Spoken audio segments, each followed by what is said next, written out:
The next and last task I had to complete was the Olympics, and this one seemed simple. I had to escort Sparta's fighter to the Olympic to compete and hopefully win, but things obviously took a turn for the worse.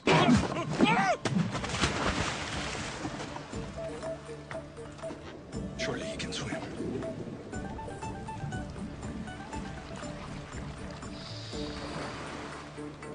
Well, looks like you're the champion now.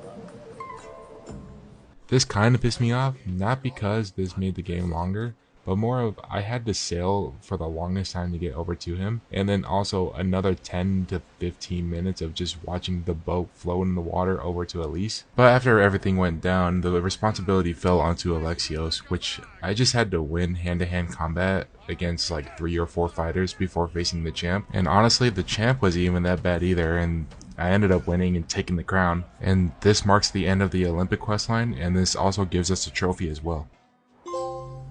Alexios met a judge who is a retired champion of the Olympic, but we found out that he's also part of the Cult of Cosmos.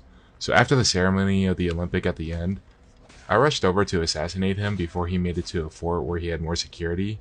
And upon assassinating him, we found out that he had some incriminating evidence about one of the kings of Sparta. Making our way back to Sparta, Marine went to go get the ephors, who are like the next step of government officials after the kings, I guess. This was happening while Alexios started talking with the kings, and when the ephors showed up, it was then that Alexios added Pausanias as one of the members of the Cult of Cosmos. And when the evidence was proved to be true, Pausanias was exiled from Sparta, and afterwards the other king, Archidemos, thanks us and give us our citizenship back and our old home back too. Before I made it back to Alexios' home, I took a detour to go and eliminate Pausanias before he escaped, and thus taking care of another member of the Cult of Cosmos. Afterwards, Alexios was talking with Marine until Perseidus came in to ask Alexios for help with fighting off the Athenians in Pylos. This was because he heard of intel about Deimos possibly showing up to assist the Athenians, and after hearing that, that's when Alexios accepted and moved on to Pylos. Moving on, this was just your ordinary conquest battle but in a different setting, and I had to fight off Athenians until Deimos showed up, and finally Alexios will have his fight with Deimos. This boss fight was honestly insane. Her sword gave her some crazy abilities, but I was finally able to beat her. But towards the end, I fought with my hands because I didn't know if it would kill her, and after depleting the health bar, Deimos was going for her final move when a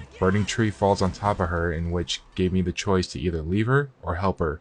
And I chose to help her, but then another burning tree falls on top of me and the screen went black. This is also where we earn another trophy for completing episode 7.